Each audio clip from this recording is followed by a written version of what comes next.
Good morning and welcome back to the Late Start Show. We're here with senior football linebacker and student entrepreneur Carter Loeser. How are you today, Carter? I'm doing very well. Thank you guys for having me, Jack, Charlie. No, it's great Yeah, to of have you on the course. show. Thanks for being on.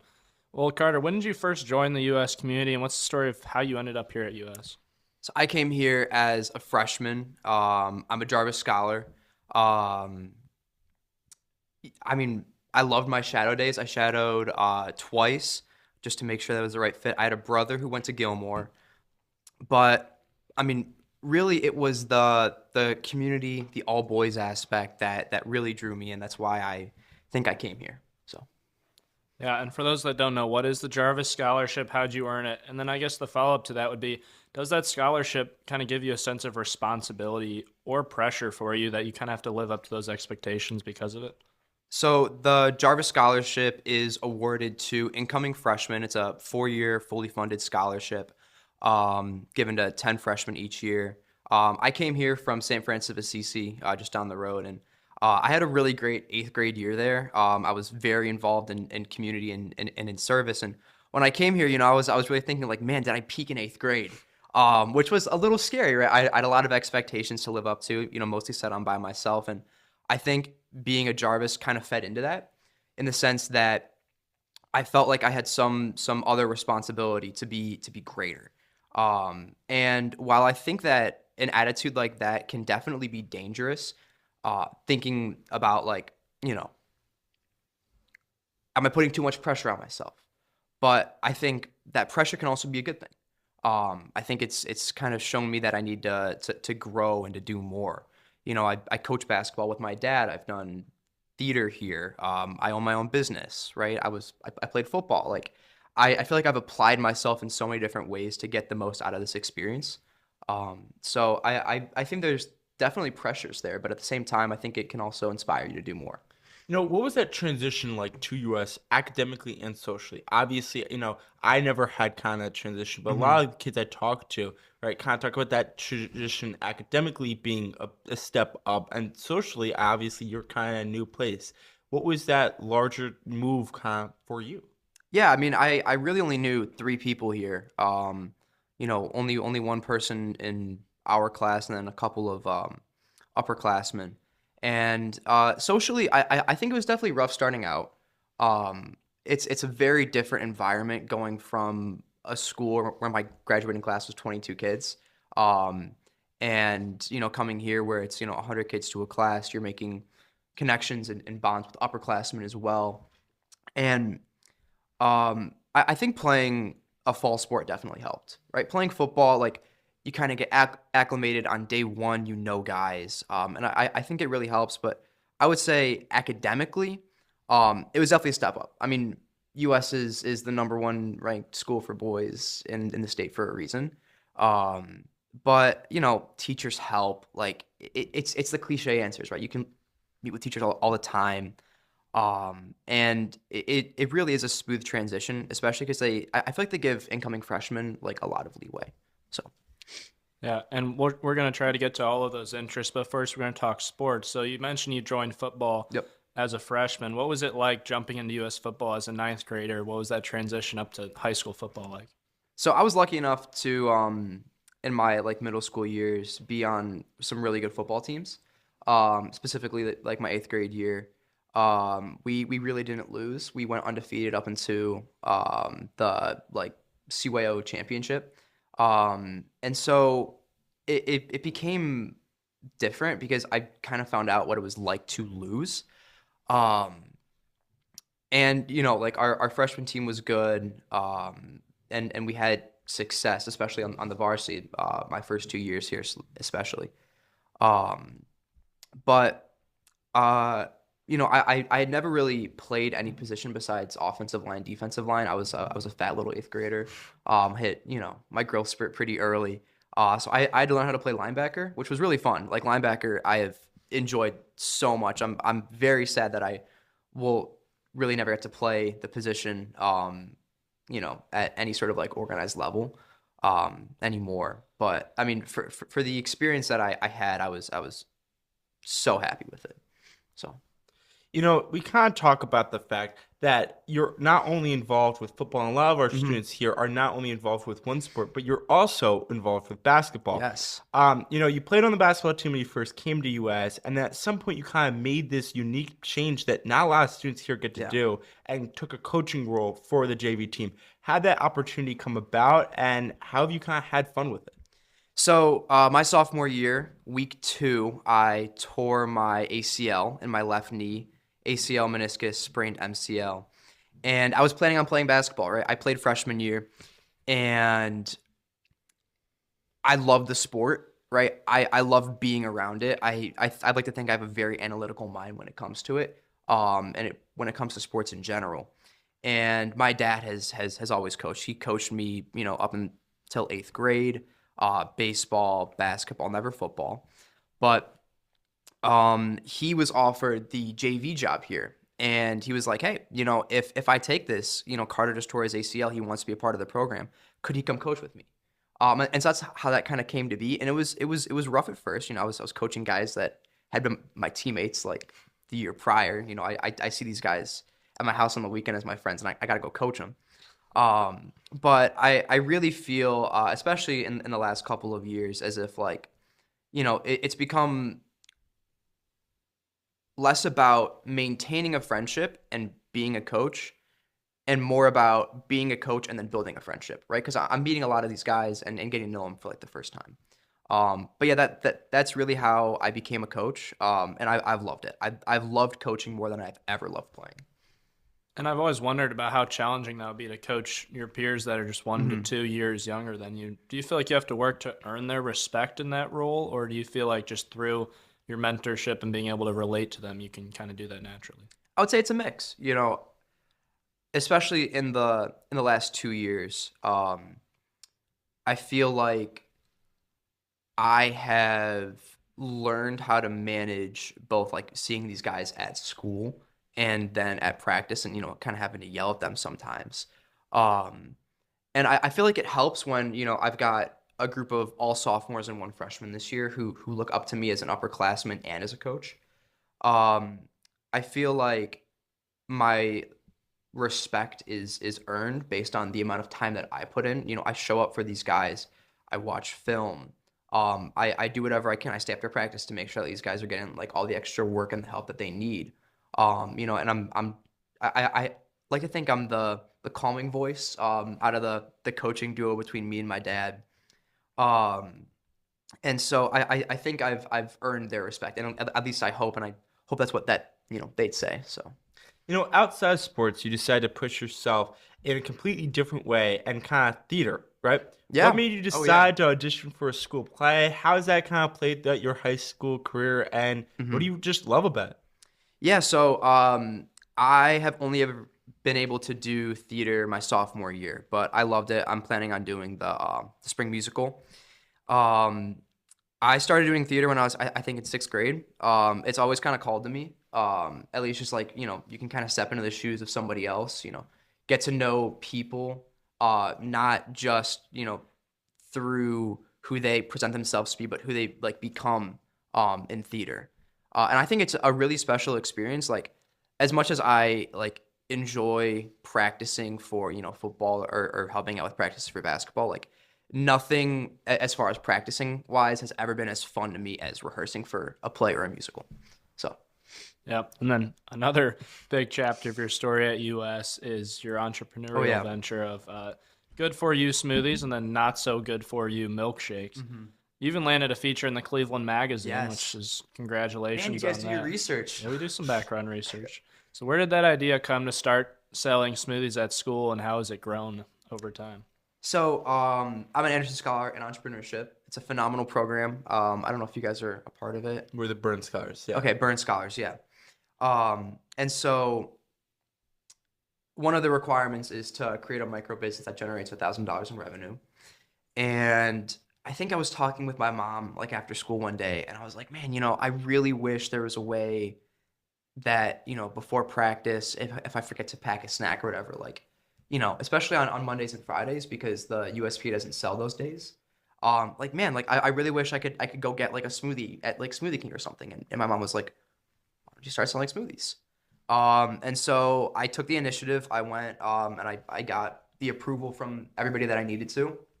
And it really started off as a way for, people to, kind of gas and go before practice or lifts or whatever. And it's transformed, especially the milkshakes. Milkshakes are a fan favorite. I'm selling them today.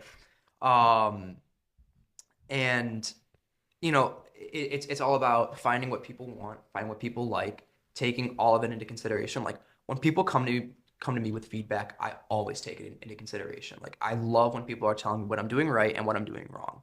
There's flavors I should be adding, just changes in like recipes and things like that.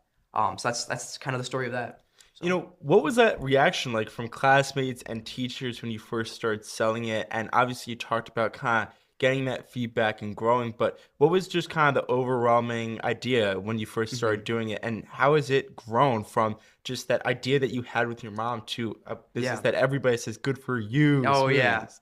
I think I've done a really good job, and I also think that it kind of hurts me to an extent of combining both my professional life and my personal life as far as smoothies go. Like I'll be like walking down the hall and say, "Smoothie boy," he'll throw the good for you. And it's like I'm really happy that people recognize me for my business.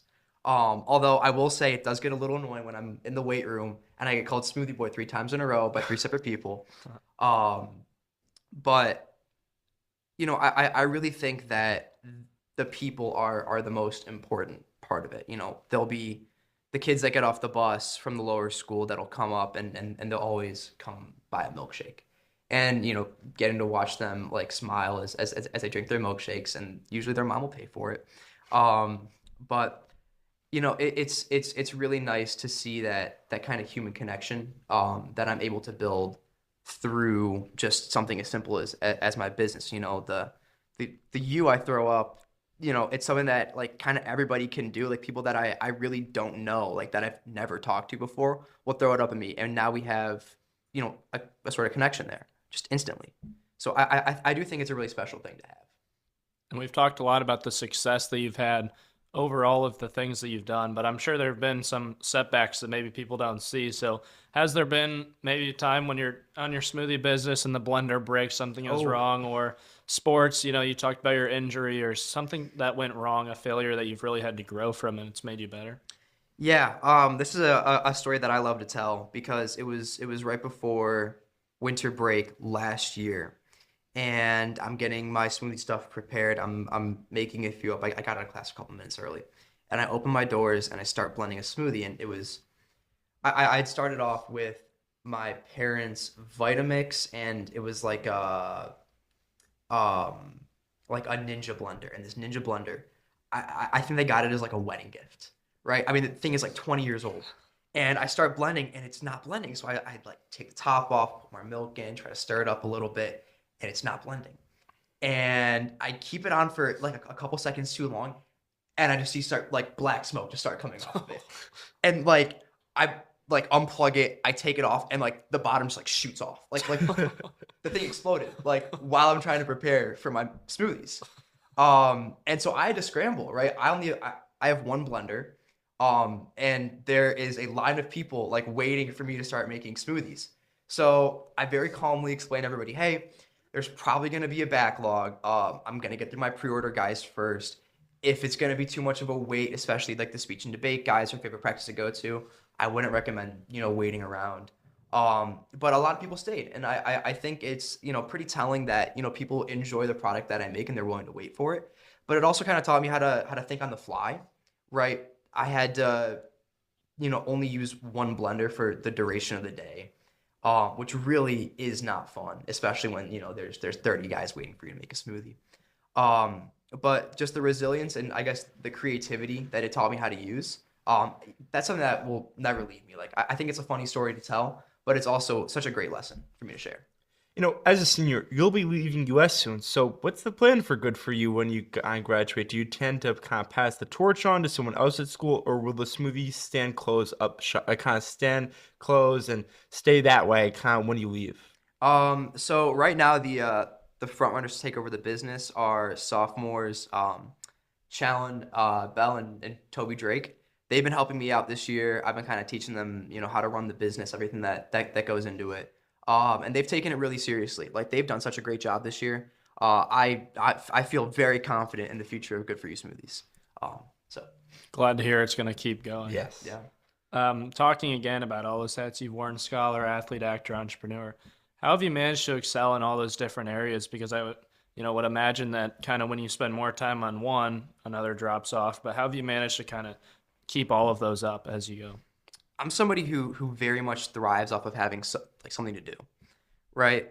I think back to the springs where I haven't done an extracurricular, and I think back to the times when I've kind of overloaded myself, and I think I'm really good with managing what I have going on, right? Taking advantage of the free blocks, the second lunches, the extra time I get at home, to make sure that all my bases are covered, and just trying to stay proactive with, my teachers and my classes and my homework. I think back to sophomore year, right? I tore my ACL for football. Miss Pribble had very graciously let me be a part of the show, even though I was doing my rehearsals on crutches. And I was selling smoothies. It was like the start of the business. I had just started coaching, and I decided to join speech and debate. So I've got all these things going on at once, and I remember one day, I sold smoothies, and then I had speech, and then I went to basketball, and then I went to rehearsal, all in the span of one day. And I got home at like 8 o'clock, and I was exhausted. So I emailed my teachers. I'm like, hey, I've had probably the busiest day of my life. Is there any way I can get an extension? Thank you, Dr. Yoder. And yeah, I mean, they were all great about it. I was able to make up everything that I was, kind of missing. And it made me realize that sometimes you can't do everything. I ended up dropping speech and debate sophomore year. And it was just that kind of extra thing to take off your plate, in order to make sure that all of your other bases are covered.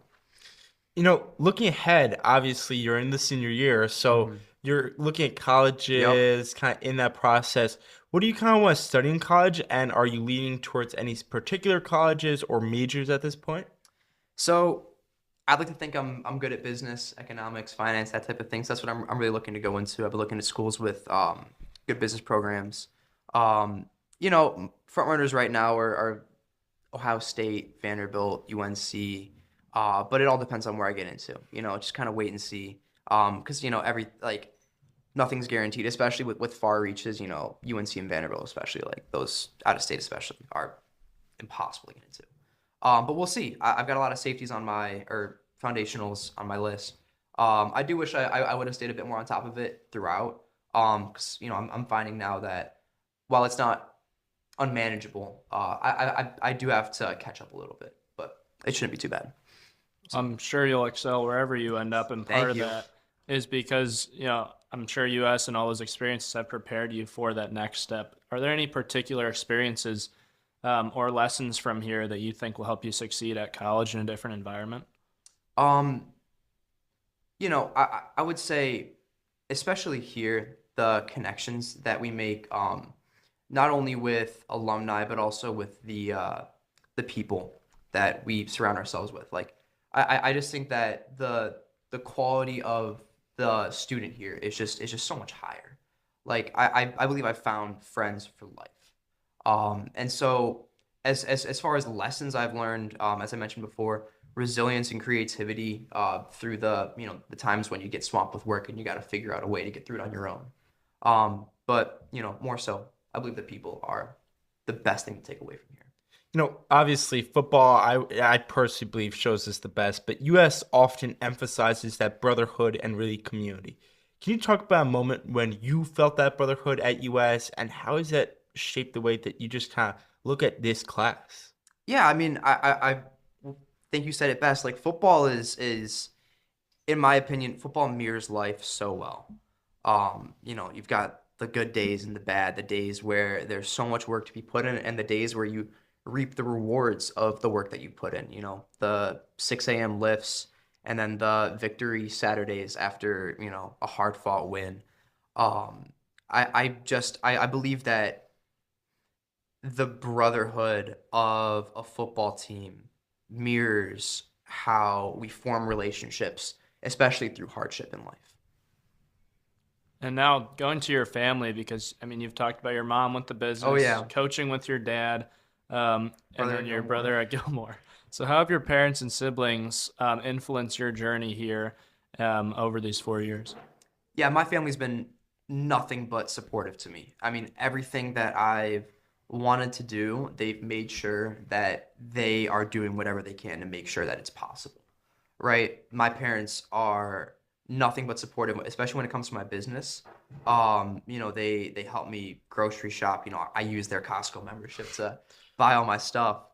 Um, and like just the fact that they've let me grow and be my own person, right? They've never forced anything onto me, right?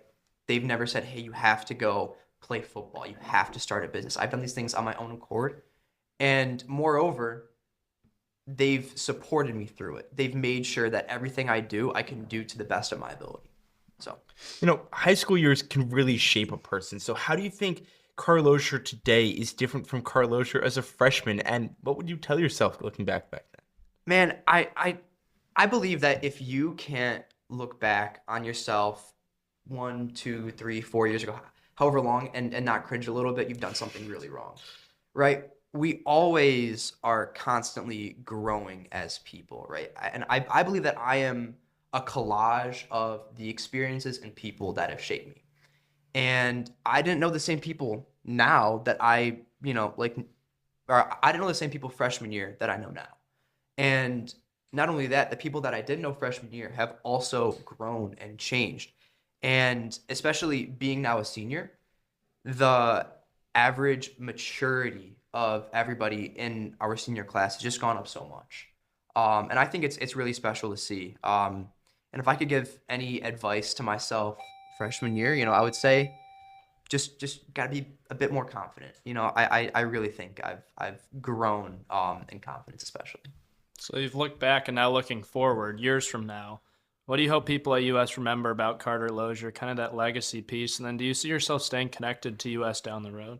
I would love to see good for you smoothies continue on well past my tenure or the people that are taking it over after I'm gone. And I would love to have that be part of the legacy I leave behind. I'm already a donor. I try to give back to the community in any way I can, and I've been donating the proceeds, at least partially, the proceeds of Good For You Smoothies back to the school on Give Day, which is just something that I really don't talk about a ton. But I just think it's a really nice way to be able to give back to the community that's given so much to me.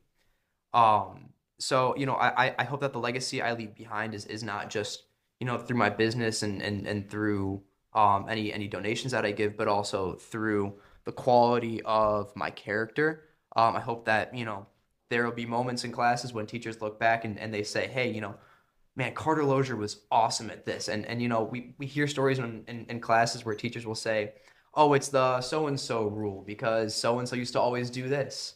So I really hope that I'll have a moment like that with a teacher that, can kind of carry on my legacy. Carter, you've accomplished so much here from academics, sports, arts, and so many more. When things kind of get tough, when those early mornings, when you're trying to make those smoothies so much last second, what is it that keeps you going? So, in other words, what is your why? What is my why? I mentioned it before, but the connections that you make with people are so important. What is life without other people? Humans are naturally social beings, and we do so much of what we do for the people around us. Um, and I really think that my parents have done such an incredible job getting me to the position that I'm in, and to do anything else but give my best effort would be a disservice to them. There are so many of my friends in my life who are constantly cheering for my success. And again, to do anything else but succeed would be a disservice to the people that are always supporting me. So I would say the people around me are really what drive me to be great because takes a village to help raise people, and I'm very glad with the people that I've surrounded myself with.